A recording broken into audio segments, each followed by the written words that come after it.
क्षमा breaking Jain news. शिविरार्थी संघ के 1 लाख शिविरार्थी गुजरात कूच करने को तैयार हैं। गुरुदेव आदेश दीजिए। इस पर पूज्य जैन मुनि श्री सुधा सागर जी महाराज ने क्या कहा, कृपया सुनिए। बहुत सारे आ चुके हैं जो इसी बार शिविरार्थी संघ बनाया था। 1 लाख शिविरार्थी तैयार है गुजरात कूच करने के लिए। पूज्यवर आदेश दीजिए, तारीख दीजिए, बताइएगा कब हमें चलना है। हम सब तैयार है। ये पूरे भारत के शिविरार्थियों का मैसेज यहाँ पर आ रहा है। मेरा अब भी कहना है, तीर्थ कमेटी शीर्षक आगे आए, वानर सेना हमारी तैयार है। बस मैं चाहता हूँ तीर्थ कमेटी नेतृत्व करे, गाइड करे, समाज को निर्देशन दे, हमें कब क्या कहाँ कौन सा कदम उठाना है, इसका एक एजेंडा बने, एक बार का प्रपत्र जारी हो और वो प्रपत्र की सूचना सरकार को भी दी जाए कि हम यह करने जा रहे हैं। प्रधानमंत्री को भी दी जाए, वहाँ होम मिनिस्टर को भी दी जाए और वो योजना अपनी दैनंदिनी बनाओ। इस समय इस तारीख में हमें यहाँ यह कार्य करना है, उसकी पूर्ण सूचना सरकार के पास जाए और वही सूचना जनता के पास जाए। हम लक्ष्य छाप नहीं है, हम बुद्धिमान हैं, बुद्धि से लड़ेंगे। पूरी तैयारी के साथ कार्य किया जाएगा। योजना पूज्य श्री धीरे धीरे आपके सामने रखते चले जा रहे हैं। और लेकिन लीड के लिए बार बार कह रहे हैं तीर्थ क्षेत्र कमेटी को आगे आना होगा, यह आवाज उन तक पहुंच रही होगी और लीड लेकर एक टाइम टेबल बना के इस कार्य को करना होगा। और पूज्य श्री ने जैसे कहा, वानर सेना तैयार है, तुम तो आगे बढ़ो। और बिल्कुल अमृत काल नहीं, यह विनाश काल और मुगल काल चल रहा है क्या? सुनिए एक जैन बंधु का दर्द, जो आज हर जैन भाई बहन का दर्द है। आज प्रधानमंत्री जी अमृत काल की बात करते हैं।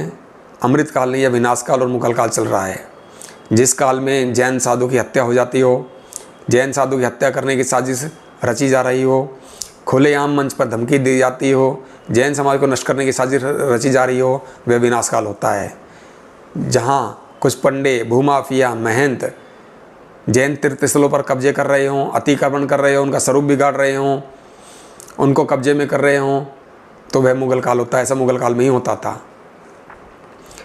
आज महेश गिरी जी खुलेआम धमकी देते हैं जैन समाज को।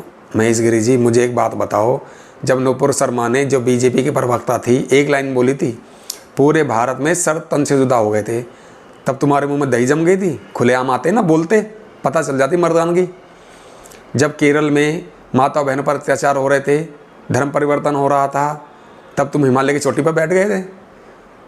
जब कश्मीर में पंडितों पर, माताओं बहनों पर जुल्म हुए, तब तुम गिरनार की चोटी पर बैठ गए थे, गिरनार की गुफा में जाके छुप गए थे। तब दिखाते नहीं दादागिरी। जो आज जैन समाज अहिंसावादी है, उसके लिए इतना खुले में बोल रहे हो और शासक और प्रशासक चुप बैठा हुआ है, तो इससे बड़ा मुगल काल और इससे बड़ा विनाश काल हो ही नहीं सकता।